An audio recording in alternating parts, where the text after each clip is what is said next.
This is Matt again. Thanks for coming back to the channel.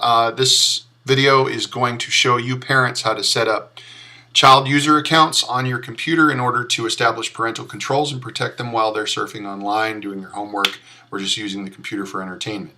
This video is going to be about how to do that on a Mac using the Mac OS X operating system. Now, I did my previous video on Microsoft Windows 7, which you can find a link for in the comments below. And I did that on this computer. This something a lot of people don't know about Macs is you can run lots of different operating systems on them, or any other computer for that matter. I run Windows on this computer, Ubuntu, Chrome, Linux, and Mac OS X. So you can do anything that you want to do on any computer if you just take some time to get to know how to do it. Today we're going to show you how to set up that child user account. So it's super easy. We start with the System Preferences, and that is opened by clicking that little gearbox icon down there. And this is the home page for the System Preferences, and here you see Users and Groups in the fourth row, those little people icon there. I click that and it takes me to my Users and Groups. Now, I'm going to add a user, and that's going to be my school-age child. But in order to do that, I need to click the little lock down here to unlock this control panel using my admin password. Now, I want to add a user account, and new account can either be an administrator, standard, managed with parental controls, sharing only, or it can be part of a group. I'm going to do a managed with parental controls account. I'm going to enter the full name of my school-age child and an account name. I'm going to set a password that the school-age child can remember, and a password hint. Bam! There's my new user. Now we want to configure the new user, so we're going to click on it. And I like the picture. He likes soccer, so I'm going to leave it like that. Full name, Little Timmy. Little Timmy doesn't have his own Apple ID. The Apple ID is that email address that you use with iCloud or iTunes or the the App Store. He doesn't have his own, thank goodness. It cost me a fortune.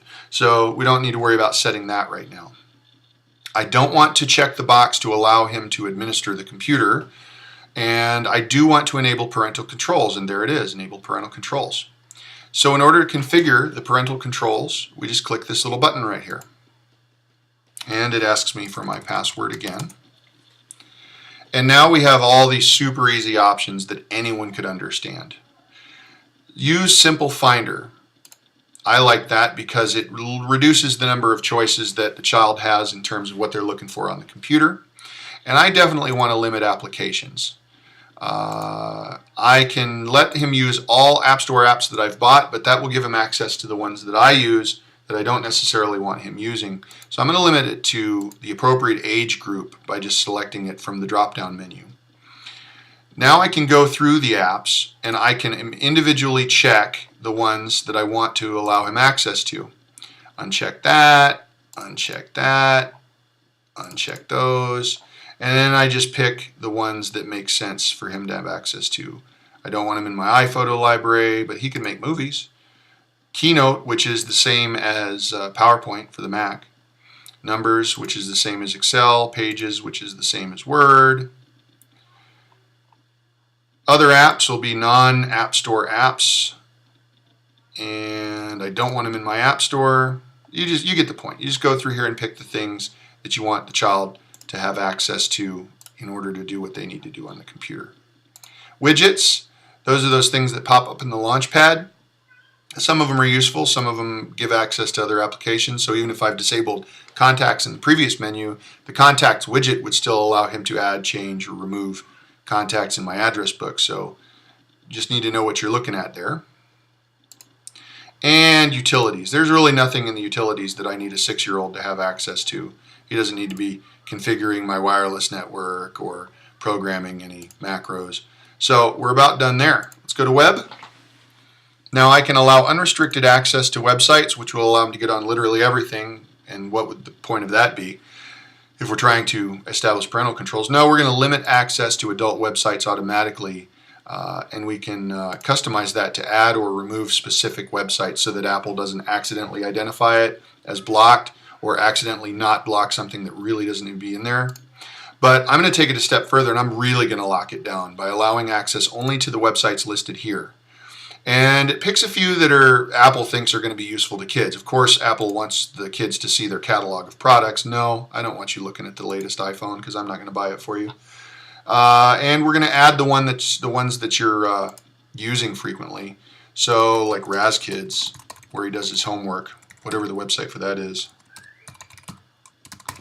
That's probably not right, but this is just for example. Okay, and there we have locked down his website access to just the stuff we want him to be able to use. Now these are people he could meet online, and the Mac has this gaming center where they can play games with people online. I don't want him to play multiplayer games, and I don't want him to be able to add friends. So if I want friends added, I'll do that for him after he tells me. I'm going to limit mail to allowed contacts. Those are people that I've added to his contacts, and any people he wants to send mail to that isn't grandma or aunts and uncles, I'm going to have the thing automatically send me emails letting me know that this correspondence was attempted, and I'll say, yeah, I know that person, and I'll add them to contacts. And the same thing with messages. Messages is like their little chat program for Mac, and I can add contacts there like grandma Goldenhour. Okay, at obviously a fake address. All right, and there's people. Now time limits. This is the same as on the Windows machine, except for it's even a little bit simpler. I'm going to limit his weekday use to a maximum of 3 hours. No matter when he logs on, no more than 3 hours of computer use. Weekend, 5 hours. By default, these are pretty good. And then I can set their bedtimes. So for school nights, going to bed at 8, no earlier than 9. Weekends, stay up until 9. No, I don't let my 6-year-old stay up until 9, just for example. And I don't want him on any earlier than 8, so we can have breakfast together. And then other settings.